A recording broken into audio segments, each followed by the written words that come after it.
bonjour à toutes et à tous. Du coup, tout d'abord, merci au BDXIO de m'avoir permis d'être ici devant vous. Je dois avouer que c'est assez impressionnant pour moi, mais ça fait plaisir de vous voir aussi nombreux. C'est la première fois que je fais ce genre d'exercice, du coup, il va y avoir un QR code à la fin de la présentation pour vos différents feedbacks, donc n'hésitez pas. Assez rapidement, moi qui je suis Cynthia Vauvan, je suis dev spécialisée en React depuis un peu plus de 5 ans maintenant et fraîchement devenue freelance. Je travaille actuellement en tant que tech lead au sein des équipes de Cultura. Petite pensée pour mes collègues. Et du coup, si je suis là aujourd'hui, c'est pour vous parler de Remix. Donc Remix, c'est un framework, mais il ne sort pas de nulle part. En effet, c'est les deux créateurs de React Router qui ont créé Remix, donc à savoir Ryan Florence et Michael Jackson. Et oui, il est encore en vie, c'est dingue. Et du coup, si certains d'entre vous ont upgrade la lib React Router sur la version 6.4, vous allez retrouver des notions qui vous sont connues lors de la présentation. Pour les autres, je vous laisse juste profiter de la magie de Remix. Donc, comme je l'ai dit, Remix, c'est un framework full stack. Vous allez avoir la vue rendue par le client, ce sera sur du React. Et pour la partie back-end, majoritairement, ce sera sur du Node.js. Pourquoi Remix? Tout simplement parce qu'on va venir remixer les fondamentaux du web et de l'UX moderne.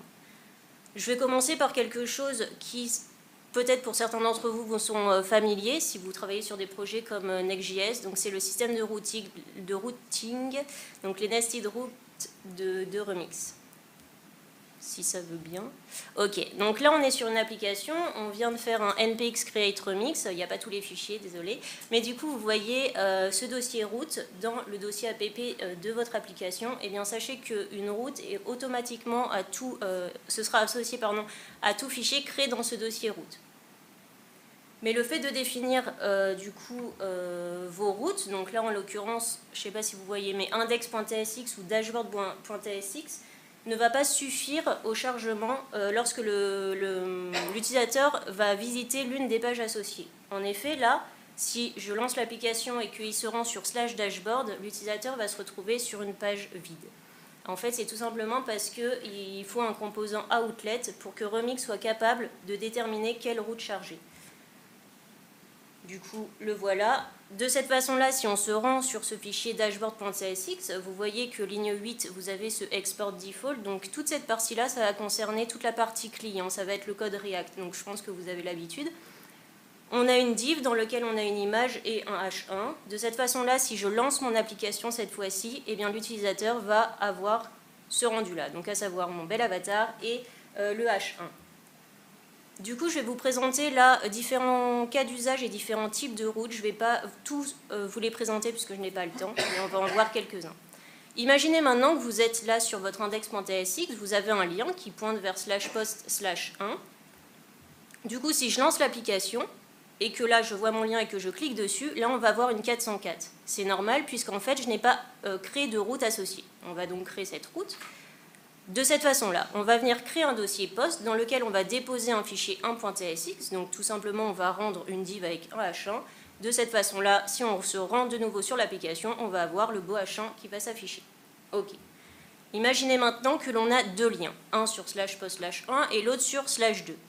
Je ne vous ai pas fait l'animation, mais vous vous doutez bien que si je me rends sur /2, je vais avoir une belle 404. Je ne vais pas créer de fichier 2.tsx, ça n'aurait pas de sens. Imaginez, vous avez 1 million de posts, je ne vais pas créer 1 million de dossiers. Ce que l'on va faire plutôt, c'est créer ce qu'on appelle un dynamic segment. Ça se traduit comment? Tout simplement, on va venir préfixer le fichier par le symbole $. Donc là, en l'occurrence, j'ai appelé mon fichier $postID. Ce qui fait que maintenant, si je lance l'application et que je me rends sur les deux URL, là, je vais avoir un rendu, mais vous voyez que j'ai tailwind sur les deux. On va donc dynamiser ça. On va utiliser un hook que je pense la majorité d'entre vous connaît, c'est useParams. Du coup là il vient de Remix, mais ça va nous permettre de récupérer le paramètre dans notre URL. De cette façon-là, quand je lance l'application cette fois-ci, magnifique, nous avons quelque chose de dynamique. ID du poste 1, ID du poste 2. Revenons sur notre index. Imaginons maintenant que je veuille créer une belle navigation et du coup je vais transformer mes links avec un composant navlink également qui vient de Remix. De cette façon-là, quand je vais lancer mon application, vous voyez ma navigation, mais là, vous voyez que quand je navigue d'un poste à l'autre, ma navigation, je ne la vois plus. Bah, c'est dommage. Moi, j'aimerais que ma navigation, elle persiste quand je navigue d'un poste à l'autre. Concrètement, qu'est-ce que je veux faire? C'est que je veux créer cette navbar au sein de ce qu'on appelle une layout route. Comment faire une layout route? Je vais vous le dire. Eh bien, tout simplement en associant le nom du fichier au nom du dossier. Donc de cette façon-là, vous voyez que j'ai nommé post.tsx et le dossier post.tsx. Revenons maintenant sur notre application. Eh bien, on voit que ma navbar persiste quand je navigue d'un poste à l'autre. Mais là, vous pouvez me dire, mais Cynthia, on a perdu le contenu de nos posts. En effet. Eh bien, si vous m'avez écouté un peu avant, c'est parce que le parent a besoin de savoir où déposer ses enfants. Et du coup, pour ça, on a besoin du fameux composant outlet. Donc, je vais mettre le composant outlet. De cette façon-là, eh bien, je retrouve le contenu de mes posts. Du coup, je vais faire une petite parenthèse. Donc, il y a d'autres patterns. Je vais vous les expliquer au cours de la présentation, mais j'ai encore pas le temps. J'ai assisté à la RemixConf Europe le 18 novembre dernier. Et du coup, il y a Michael Carter qui a créé cette librairie, donc, qui s'appelle Remix Flatroot, que je n'ai pas eu l'occasion encore d'utiliser. Mais cette librairie, qu'est-ce qu'elle dit? À gauche, vous avez l'exemple de ce que je viens de vous décrire, comment on crée un système de routing dans Remix. Donc, vous voyez assez facilement que là, users, on est en présence d'une layout route. Vous voyez également au niveau de public, c'est 2 underscores. On va le voir plus tard dans la présentation, mais là, vous êtes en présence de ce qu'on appelle une passless layout route. Ce qui fait que ça, en fait, ça va vous permettre de ne pas créer, comme vous pouvez le voir, de segments au niveau de l'URL. Vous voyez que vous pointez directement sur /about. Vous remarquez aussi qu'on a des paramètres, donc des dynamic segments avec le $. Et à droite, c'est ce que Michael Carter dans sa lib a fait. C'est-à-dire qu'il a rendu ça flat. Et du coup, dans votre dossier root, vous allez avoir l'ensemble de vos fichiers. Donc de la même façon, vous allez retrouver donc les dynamic segments. Ok, pas de souci. Par contre, à la différence, c'est qu'il y a des conventions également dans sa librairie. Donc pour créer des layout routes, vous allez uniquement préfixer avec un seul underscore.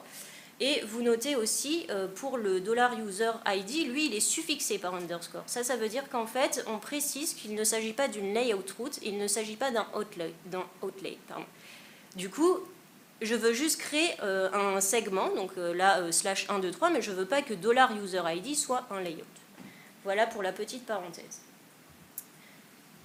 J'ai été trop vite, excusez-moi. Du coup, oui, donc ça, c'était pour le système de routing, et je voulais vous parler d'un problème que l'on a sur la majorité, je pense, de nos applications, et le problème, c'est ça. En fait, c'est qu'on a des spinners ou des squelettons partout. Et en fait, je pense que c'est un problème, et ça, c'est le statu quo de nos utilisateurs. Le statu quo pour nous en tant que dev, c'est quoi? On a tous dans nos projets un custom hook pour fetch la data. Donc là, vous êtes tous familiers avec ce code-là. En l'occurrence, ici, il n'y a pas de souci. Ah bah oui, Cynthia, en effet, tu ne peux pas avoir de fonction asynchrone dans un useEffect. Que suis-je bête? Ok, je vais sortir cette logique-là, très bien. Maintenant, je lance mon application et ça n'arrête pas de tourner. Bah oui, Cynthia, tu as oublié la gestion des erreurs. Du coup, j'ajoute le traitement d'erreurs de cette façon-là. Donc assez trivial, comme on peut le voir. Et là, j'ai enfin mon UI qui apparaît, j'ai Salamèche. Mais là, si vous voyez dans l'URL, je ne suis pas sur Salamèche, je suis sur /5. J'ai voulu Reptincelle. Pourquoi en fait j'ai Salamèche? Encore une fois, j'ai oublié ce petit truc magnifique et magique dans mon tableau de dépendance. De cette façon-là, j'obtiens bien Reptincelle. Ok. Imaginez maintenant, parce que je suis une dingue, que j'appuie sur Salamèche et Reptincelle ultra vite, ultra rapidement. Là, généralement, vous avez quoi? Vous avez votre UI qui va clignoter dans tous les sens, et des fois, vous allez avoir votre data qui n'est pas du tout la bonne et à celle que vous attendiez. Et là, vous dites quoi? Ah bah oui, la fameuse cancellation. En effet, vous allez ajouter un contrôleur d'annulation, et si, du coup, vous ne voulez pas mettre à jour, on va retourner la cleanup function. Ok. Et du coup, je ne sais plus ce que je voulais dire, pardon, mais du coup, là, tous en cœur, en fait, ça, c'est ultra lourd à mettre en place, et on peut se dire, mais mince, si un autre composant met à jour mon Pokémon, à savoir le capturer, par exemple, comment faire pour refetch la data? Eh bien, on va tous faire ce magnifique npm install React Query.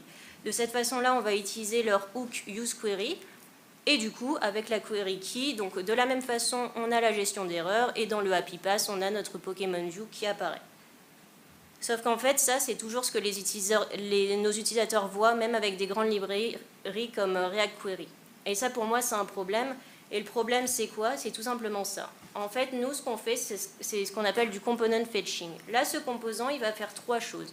Il va initier le fetch, il va lire le résultat, et il va faire le rendu. Du coup, ça va rendre en fait vos applications plus lentes qu'elles ne devraient l'être, et le fait de faire justement ce fetching de cette façon, eh bien, ça va faire que vos composants en fait vont fetcher lorsqu'ils seront montés, sauf que l'état d'attente du composant parent va en fait bloquer le rendu des enfants. Et du coup, ça va faire que vos taux de chargement et vos transitions seront ultra lentes. Et ça, c'est pas possible. Il faut donc trouver une solution. Et la solution, c'est quoi ? Eh bien, tout simplement, c'est le parallel fetching. C'est-à-dire que là, on va venir appeler en parallèle en fait l'ensemble des données, des scripts et tout ça, du coup, sans attendre le rendu. Mais ça, c'est pas propre à Remix. Ça, c'est propre au SSR. Ça veut dire que vous allez faire une demande à votre back-end, et en gros, votre page HTML sera buildée du coup côté back-end, et quand elle va arriver avec l'ensemble de vos datas. En suivant, après, pour écouter du coup les écouteurs d'événements, on va faire une deuxième requête, c'est ce qui est montré en fin de vidéo, pour venir hydrater nos composants. Mais du coup, comment faire ça en parallèle ? Eh bien, tout simplement, il faut initier nos fetch avant de faire le rendu. La solution, en fait, consiste à découpler du coup l'init des fetch de la lecture et des callbacks, et c'est magnifique puisque c'est exactement ce que Remix fait. Et comment il le fait ? Eh bien, tout simplement, là, on est de retour dans notre application sur post.tsx, et vous voyez cette fonction loader. En fait, cette fonction loader, donc c'est une fonction asynchrone, et cette fonction va être uniquement côté serveur. Et du coup, sa seule responsabilité à ce loader, c'est en fait de répondre à la méthode HTTP GET. Et du coup, généralement, pour le chargement des données, eh bien, il s'agit tout simplement de retourner une réponse. En fait, sa seule fonction, c'est de nous retourner une réponse. Généralement, elle est sous forme new response avec un header de content type application/JSON. Remix est trop sympa parce que généralement, on le fait souvent dans nos applications. Il nous a mis à disposition un petit helper, donc ce fameux JSON. Et du coup, si on revient également tout à l'heure sur notre $post_id, vous savez, où on utilisait notre useParams pour dynamiser, pour récupérer le paramètre dans notre URL. Eh bien, sachez que dans le loader, eh bien, vous avez accès en fait à un objet qui comporte une request et un params. De cette façon-là, vous pouvez assez facilement récupérer le paramètre dans votre URL. Donc là, params.slug, en effet, j'ai renommé entre les deux slides le fichier. En effet, j'ai nommé $slug. C'est pour ça que je fais un params.slug. Et du coup, notez aussi, et je voulais souligner ça, c'est que là, la request, en fait, il s'agit de la request de l'API Fetch comme elle est fournie sur MDN. En fait, Remix vous expose la plateforme. Contrairement à d'autres frameworks qui, eux, en fait, vont wrapper les API, là, c'est vraiment, en fait, il n'y a pas de magie, c'est vraiment la request telle que l'API Fetch de Node nous l'a définie. Donc là, on a vu la partie back.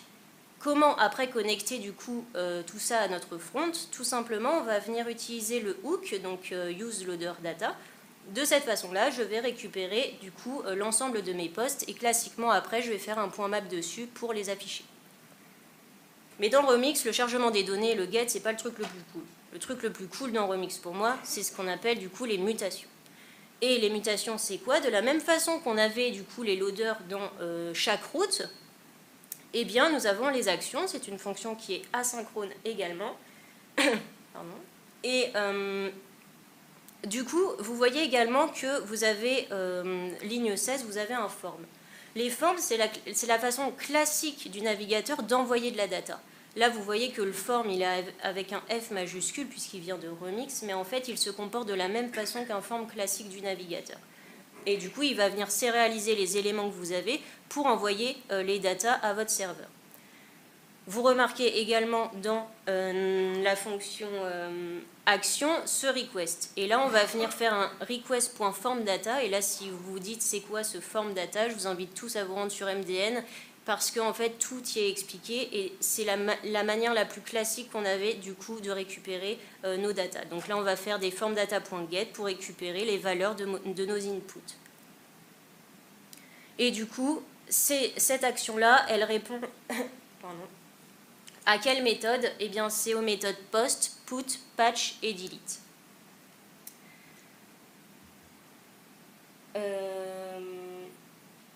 Et du coup, oui, ce que je vais finir le côté un peu théorique, ce que je veux dire, c'est que plus vous vous améliorez du coup en remix et plus vous vous améliorez en fait dans le web. Du coup, instant démo, puisque je pense que vous attendez ça tous avec impatience. Donc là, on est sur une belle application de gestion immobilier. Pourquoi pas, hein, j'aurais pu choisir Pokémon, mais ça faisait pas très professionnel. Du coup, j'ai choisi les annonces immobilières. Donc là, une application en full remix. Vous avez donc la liste des annonces, mes favoris, donc les paramètres. Et là, vous voyez que quand je navigue d'une page à une autre, la partie de gauche et la partie du haut, elles ne bougent pas. Du coup, potentiellement derrière, on pourrait s'imaginer qu'il y a une layout route. Également, là, je suis sur la liste de mes annonces. Et j'avais une contrainte de mon UX imaginaire qui m'a demandé d'afficher le détail de mes annonces dans une modale. Ok, regardons à quoi ça ressemble.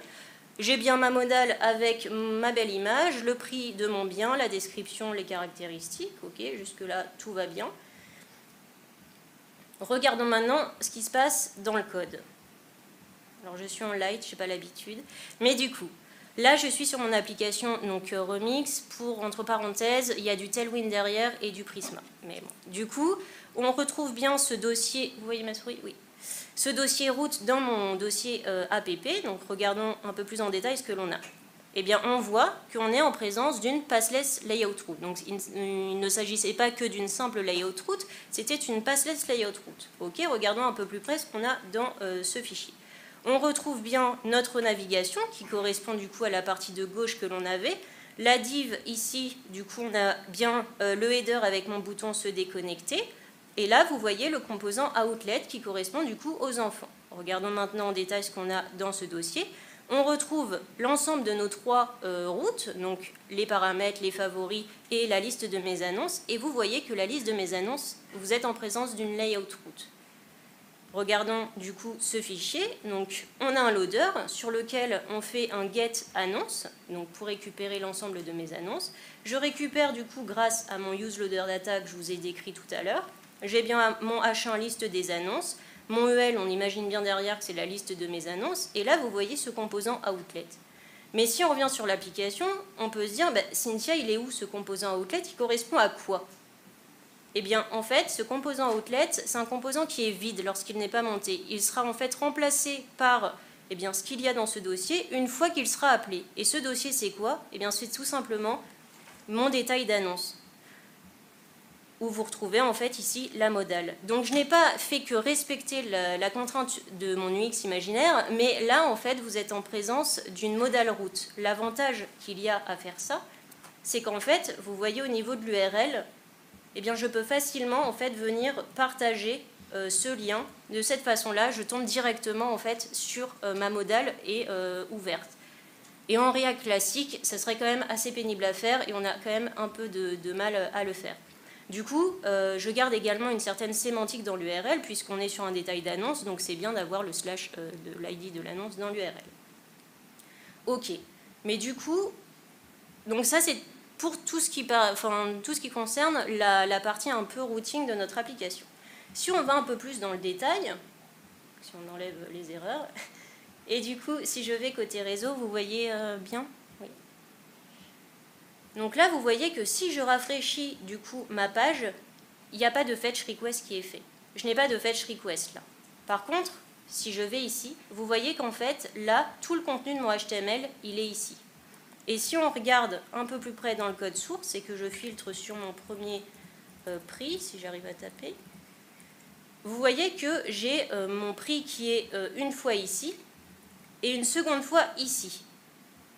En fait, ça correspond, pour pouvoir rendre mon composant, donc la liste de mes annonces, eh bien, il faut que je récupère les données issues de mon use loader data, qui est un JSON, et en fait, ce JSON est directement, si je remonte, est directement intégré dans votre document HTML. Et en fait, tout ça, ça se fait automatiquement pour vous grâce à cette magnifique variable, donc _ remix context. Et du coup, tout ça, c'est géré automatiquement par Remix. Par contre, du coup, si je navigue sur mes favoris et que je reviens sur la liste de mes annonces, là, vous voyez que j'ai une fetch request avec l'ensemble de mes données. Parce qu'en fait, on ne va pas faire de rechargement complet de la page, on va faire juste là une transition côté client. Et Remix va dire, OK, tu veux naviguer sur cette URL, sur cette page, laisse-moi aller te chercher les données pour que le rendu soit prêt quand on arrive.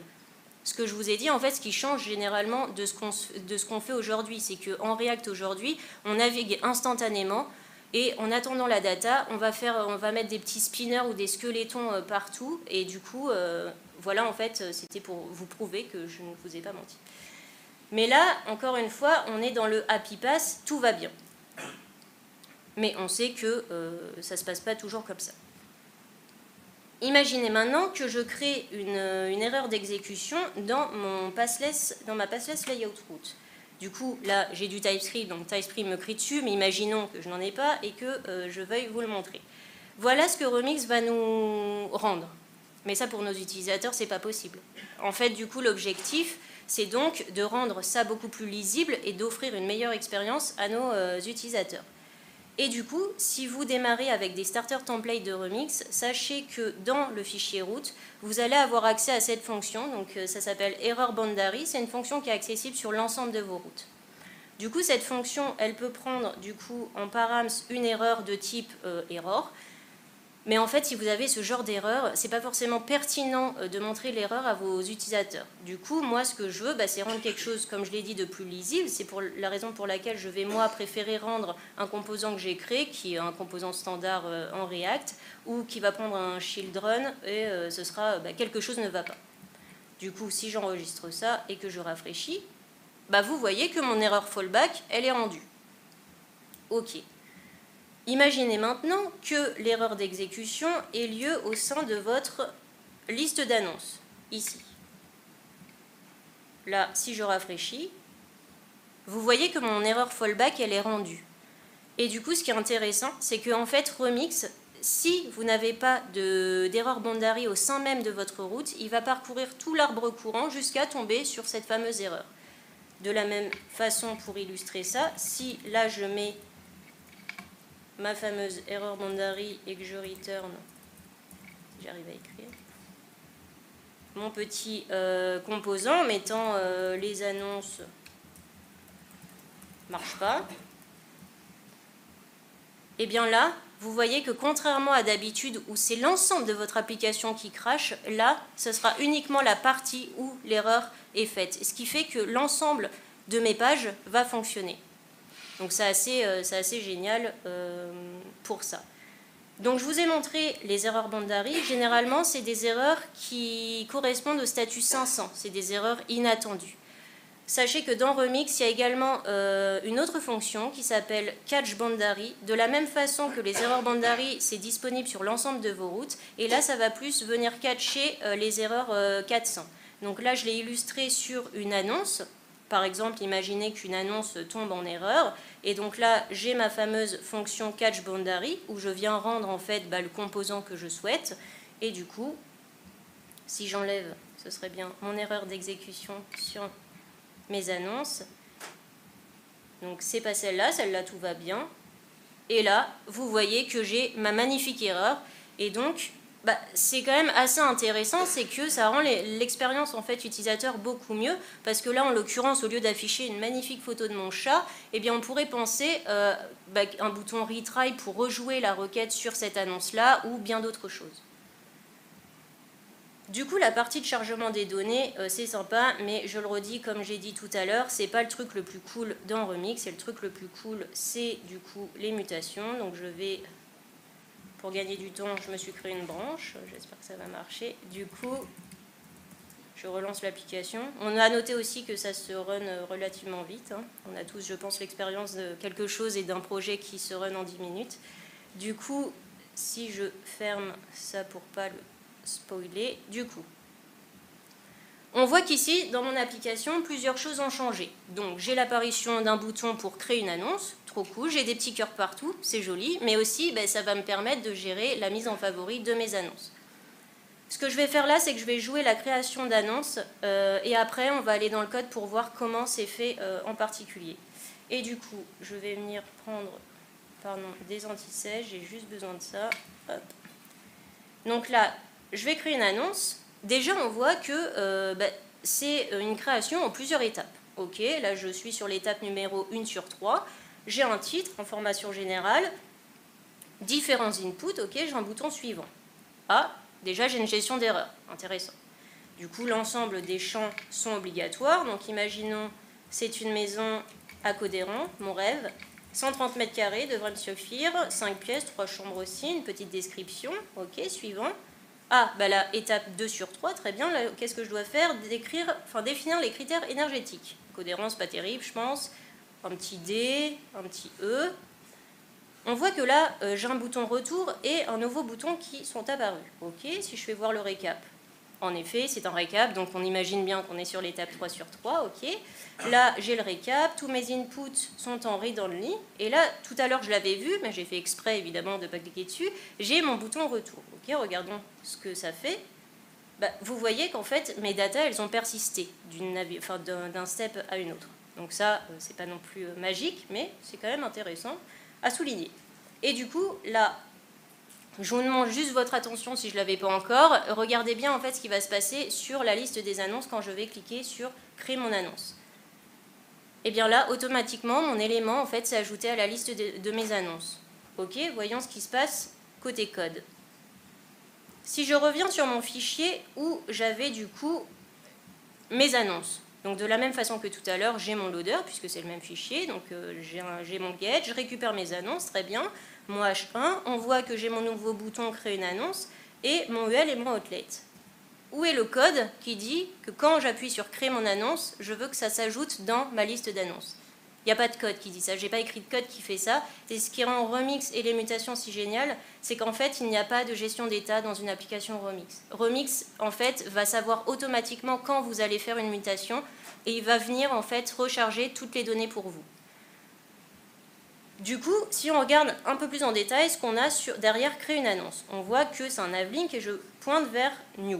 Ok, regardons ce qu'on a. Donc là, en effet, on a plusieurs fichiers qui sont nouveaux, notamment le new. On voit qu'on a également un new.step, autre aussi pattern de routing, à savoir que là, vous êtes en présence de ce qu'on appelle le pattern .delimiter. Un .delimiter, ça va vous permettre de créer un segment d'URL sans avoir à créer de dossier.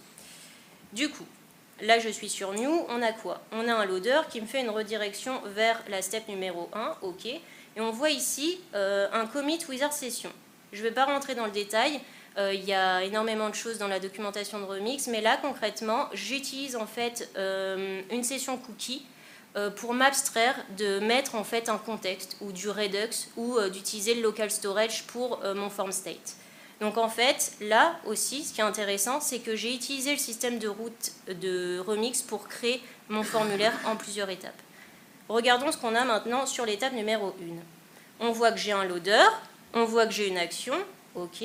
Au niveau du rendu, c'est un formulaire. Et la seule chose dont je ne vous ai pas parlé et qui est nouveau, c'est ce fameux handle. C'est quoi ce handle? Eh bien, ça vient de Remix, évidemment. Convention de nommage, il faut que ça s'appelle handle, et c'est un objet dans lequel vous pouvez mettre ce que vous voulez. Du coup, là, qu'est-ce que j'ai fait? J'ai mis un title, un numéro d'étape et un submit button. Ok. Là, si on regarde un peu mon annonce, donc j'ai mon annonce, très bien. Après, j'ai mes différentes formes, donc on imagine mes inputs. J'utilise le fameux form data pour récupérer l'ensemble de mes valeurs, et là, voilà où est ma petite gestion d'erreurs. Je dis petite parce que, évidemment, je vous invite à utiliser des vraies librairies comme Zod qui se marient très bien avec Prisma pour gérer vos erreurs, du coup. Et là, on voit que j'ai un redirect vers Next Step. Next Step, c'est quoi? Du coup, c'est tout simplement un input hidden, comme avant, en fait. On va utiliser un input hidden pour envoyer de la data à notre serveur. Ok, regardons ce qu'on a sur notre étape numéro 2. Donc, de la même façon, j'ai mon handle, donc avec mon titre, définir les critères, mon numéro d'étape, donc le numéro 2, un petit loader, action. On voit du coup que chaque étape, en fait, je perds mes mots, mais gérer ses propres datas. Du coup, c'est pour m'éviter à l'étape numéro 3, en fait, d'avoir un énorme JSON à la fin dans mon action. Ce qui fait que là, en fait, je vais tout simplement venir récupérer ce que j'ai dans ma session cookie et l'envoyer à ma méthode pour créer une annonce. Et du coup, c'est assez rapide et je pense que vous n'avez pas eu le temps de le voir, mais si je regarde au niveau du loader aussi de mon étape 1, à l'étape 2. Donc là, je fais un get pour voir si j'ai une session en cours pour récupérer les datas, mais on voit que j'ai une méthode aussi sur l'étape 2 et 3. Et bien en fait, cette méthode, ça va me permettre de checker la requête pour savoir en fait si elle vient de la navigation dans l'application ou si en fait il y a un utilisateur qui a essayé de bypasser les étapes. À savoir que là, imaginons, on a un utilisateur malin qui se fait j'ai pas envie de faire les étapes 1, 2, je veux aller sur la 3, non, la patrouille l'a rattrapé, du coup je te dis non garçon, il faut faire l'étape 1 et 2. Voilà, petit parallèle. Du coup, pour connecter le tout, eh bien, tout se passe dans ce fichier-là. En effet, donc, il s'agit d'une layout route dans lequel, en fait, je viens créer ma modale. Donc, vous voyez que c'est ma modale avec le modal header où je viens, en fait, récupérer les valeurs qui sont dans mon handle pour, en fait, rendre dynamique le header. Vous savez, étape 1 sur 3, 2 sur 3. Le titre et afficher, oui ou non, mon bouton de retour ou voir le récap. Et comment... Et grâce à quoi, en fait, je fais ça? Et bien là, c'est un hook qui vient utiliser un autre hook de remix qui s'appelle useMatches. Et lui, en fait, il va être capable de récupérer tous les handles de l'ensemble des routes. Donc là, après, assez facilement, je fais un filtre et un map pour, en fait, récupérer les datas que j'ai tout simplement envoyées ici au niveau de mes routes.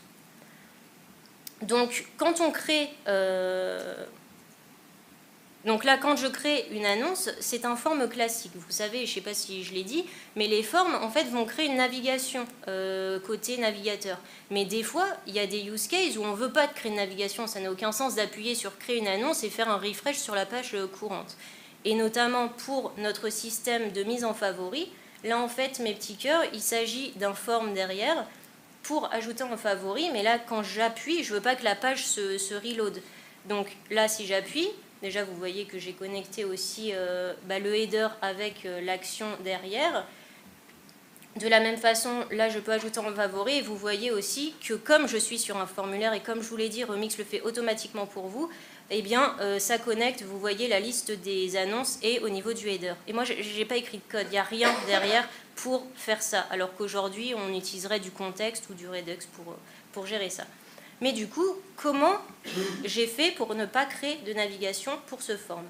Eh bien, alors, si je me rends sur mes annonces et que je vais un peu plus dans le détail, là, vous voyez que j'ai un composant, donc like button, qui correspond à mes petits cœurs sur mon application. Et si je vais dans ce composant, en fait, j'ai utilisé un hook de remix qui s'appelle useFetcher. useFetcher, c'est quoi? Ça va vous permettre d'avoir accès, du coup, à form. Et en fait, il va se comporter de la même façon qu'un formulaire. Donc, il va avoir les mêmes propriétés, à savoir une méthode et des actions. Et du coup, la seule différence qu'il a, c'est qu'il va ne pas créer de navigation. Et donc, vous pouvez avoir autant de fetchers sur l'ensemble de vos routes. Donc là, pour enlever des favoris, on est sur une méthode delete. Pour ajouter en favori, on est sur une méthode post. Vous voyez que j'ai précisé une action. Dans les formulaires, si vous ne précisez pas d'action, sachez qu'en fait, ça veut dire que vous voulez poster la data sur l'URL courante. Moi, là, en l'occurrence, je précise du coup une action qui dit que je veux envoyer sur /API/favorite. Ok, regardons du coup ce fameux dossier qui est dans mon dossier route, notez-le. Et là, qu'est-ce que c'est? Eh bien, c'est un fichier qui n'a pas d'export default.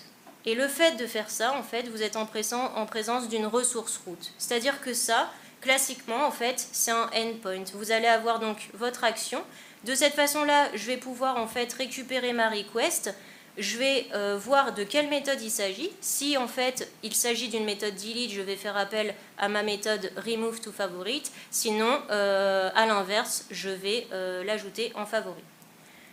De la même façon que pour les get, tout ne se passe pas parfaitement dans une application. Donc là, on était dans le Happy Pass. Regardons maintenant ce qui se passe quand on a... Si j'y arrive. Merci. Du coup, regardons ce qui se passe quand je suis sur un réseau lent. Donc là, assez rapidement, j'aurais dû mettre moins d'étapes, ça m'aurait fait gagner du temps. Hop, suivant, voir le récap. Imaginez maintenant qu'on dégrade un peu les conditions et qu'on soit sur un réseau lent. Là, si l'utilisateur appuie sur « Créer mon annonce », vous voyez qu'il y a la fetch request qui est partie, mais côté utilisateur, il n'a aucun feedback. Il ne sait même pas si sa requête a été envoyée, il n'a aucun retour. Du coup, bah, c'est pénible pour notre utilisateur. Donc, je vais supprimer ça. Et du coup, regardez maintenant, si je crée une annonce, hop, surface, ok. Maintenant, imaginons qu'on soit sur un réseau lent et que là, je désactive JavaScript et que je clique sur mon bouton. Vous voyez au niveau du favicon, cette fois-ci, j'ai un spinner qui tourne. Là, l'utilisateur, en fait, il a un feedback. Et bien, c'est quand même absurde qu'en fait, on vient dénigrer l'expérience utilisateur en rajoutant JavaScript. Du coup, Remix nous offre de magnifiques choses. Donc, je vais réactiver JavaScript pour être en bonne condition. Je vais également tricher et prendre mon bout de code qui est juste ici. Vous n'avez rien vu. Et du coup, de cette façon-là, je vais faire une modification dans mon code. Donc, au niveau de mon étape numéro 3. Donc là, tout va se passer au niveau de mon bouton créer une annonce. Donc en fait, je vais venir créer du coup un submit button que je vais venir appeler à la place de ceci. Hop. Et du coup, qu'est-ce qu'il va faire? Eh bien, il va utiliser un nouveau hook de Remix qui s'appelle Use Transition. En fait, ça va nous permettre du coup de créer un feedback à notre utilisateur. Ce Use Transition va nous permettre de détecter si une soumission en fait est faite sur l'ensemble de l'application. Donc ça peut être soit une action, donc là en l'occurrence ma création d'annonce, soit une navigation. Du coup, là je crée une constante qui va dire, eh bien si je suis en train du coup de créer une annonce, donc là vous voyez que mon bouton a une value et un name intent, c'est pour ça que je fais un point get et si c'est égal à create. De cette façon-là, je peux venir jouer sur ma propriété disable de mon bouton et de cette même façon, je peux venir en fait jouer sur le label de mon bouton de mon application. Si maintenant je sauvegarde ça et que je prends mon image parce que j'aime bien quand c'est joli, hop, que je viens créer mon annonce, donc là je mets un prix. J'aime bien Codérant quand même, on va garder Codérant. Hop, test. Et là, si je ralentis mon réseau, et bien là, vous voyez que j'ai désactivé mon bouton et que le label s'est bien mis à jour. Donc ça rend en fait, c'est ce qu'on appelle du coup le progressive announcement et ça, enfin Remix fait ça en fait magnifiquement bien pour nous et nous aide à le faire et du coup c'est assez agréable de coder en Remix parce que comme mon mentor l'a dit ici présent, on code vite et du coup on code bien et ça n'a jamais été aussi plaisant en fait de créer une application aussi rapidement avec le système de routing et justement cette gestion des datas. Donc c'est ce que j'apprécie sur Remix. Et du coup, eh bien merci à vous. Et puis n'hésitez pas à me faire des feedbacks sur cette présentation.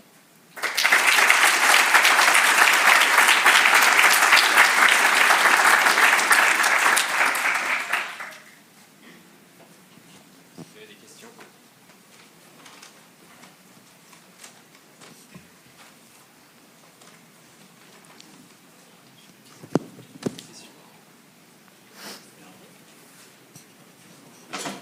Merci beaucoup pour cette présentation, c'était vraiment génial.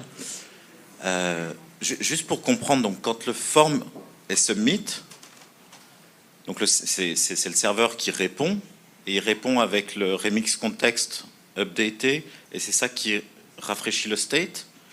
Ou comment ça se passe? Enfin, comment est rajoutée l'annonce après que tu aies submit le form? Oui, c'est justement, c'était peut-être pas très clair, mais en fait, à chaque action donc, de poste, tous les loaders des routes sur l'arbre courant où le poste se fait vont être rejoués. C'est pour ça qu'en fait, tu n'as pas à gérer l'état, c'est qu'après un poste ou un patch ou un put, tous les loaders de tes routes vont être rejoués sur l'arbre courant. En fait, Remix va détecter est-ce qu'il y a des changements qui ont eu lieu. Si oui, il va rejouer tous les loaders. Et quand tu dis rejouer tous les loaders, ça fait des requests? Ouais, ça va faire. En fait, ça va appeler tous les loaders. Donc oui, en effet, ça va appeler tout ce que tu as mis, tu sais, dans ta fonction loader de tes routes. Ok. Et ça passe en request normal. C'est pas du WebSocket, c'est de la request. Oui. Ok. Oui. Ok, super.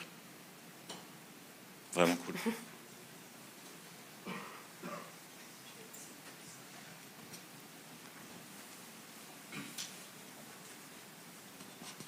Merci beaucoup pour la présentation, c'était cool, c'était fluide. Une remarque d'un boomer, je pense. Est-ce que c'est pas compliqué pour un junior, ce mélange des genres entre serveur et client dans le même fichier, la distinction, enfin, je ne suis pas beaucoup habitué au server-side rendering, donc c'est peut-être pour ça, mais j'ai un peu l'impression que de tout mettre dans le même fichier, ça fait pas prendre conscience aux personnes qui vont pas chercher comment ça marche derrière, qu'est-ce qui se passe vraiment. Est-ce que tu as un retour sur l'intégration de juniors sur une technologie comme ça? Est-ce que ça se passe bien? Est-ce qu'il y a des incompréhensions? Alors, je ne vais pas pouvoir te faire de retour vraiment précis parce que c'est très peu connu aujourd'hui, mais moi, je t'avoue que je n'étais pas forcément très à l'aise avec tout ce qui était SSR. J'ai eu très peu d'expérience avec et je t'avoue que ça a été... je vais parler de ma propre expérience du coup, parce que même si je suis plus junior, mais je suis quand même junior sur Remix. Et du coup, je trouve que quand même, c'est assez agréable d'avoir, en fait, d'être au plus proche de ta data et de la gestion de ta data et de retrouver ça justement dans l'ensemble d'un seul même fichier. Je peux comprendre que ça soit perturbant. Après, c'est fait de façon tellement naturelle et tellement simple que c'est assez... Enfin, la doc est ultra bien faite aussi. Et je trouve que c'est quand même suffisamment clair et accessible pour un junior. Mais je peux comprendre que ça puisse être confusant. Après, ça t'empêche pas... Enfin, tu vois, il y avait cette notion de ressources route. Donc, tu as quand même cette notion un peu de ce qui se passe sur le serveur. Tu peux aussi créer des services. Si on veut séparer, on peut. C'est ça. En fait, ta logique métier, tu peux l'avoir dans un dossier au niveau de ton arborescence de projet, dans un dossier qui s'appelle Services, où tu vas avoir, tu sais, l'ensemble de ta mécanique. Mais moi, je trouve que c'est quand même plutôt bien, justement, d'avoir l'ensemble apporté et en un seul fichier, d'avoir tout ça. Merci. Alors merci pour la présentation. Moi je me pose une question, c'est concernant le fait qui gère l'état en fait tout seul. Comment tu fais pour débugger? C'est pas compliqué? Je t'avoue que j'ai pas eu encore l'occasion de vraiment pratiquer ça, mais je pense que comme Remix c'est facile en tout point, je te dirais non, c'est pas compliqué, mais je t'avoue que je peux pas te dire. Ok, merci.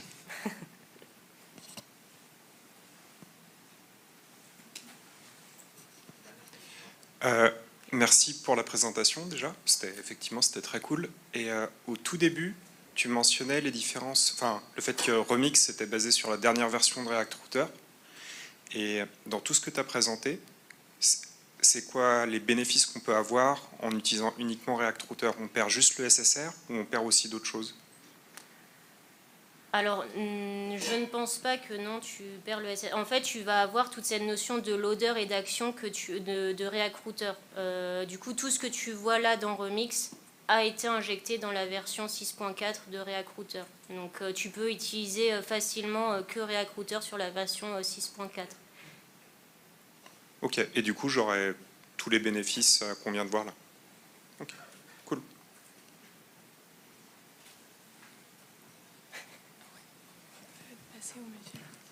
C'était une dernière question ou pas? Faut que Ok. Merci pour la présentation du coup. Petite question, c'est sur le use transition qui me semble est disponible que sur les actions. Et donc comment ça se passe si il y a une connexion lente par exemple et que on navigue entre les pages et donc on va utiliser les loaders et plus les actions pour avoir ce système de transition. Parce que pour avoir utilisé un petit peu Remix, le problème que je trouve c'est quand on va justement aller sur une autre page et que le loader va s'exécuter, on a cliqué et il y a un délai entre le clic et le moment où on arrive sur la page puisqu'il va exécuter d'abord le loader avant de l'afficher. Donc je ne sais pas s'il y a des choses pour pallier à ça. Honnêtement, non, je ne sais. Là, je t'avoue que je ne sais pas. Ok. Mais à creuser, du coup. Ok, merci.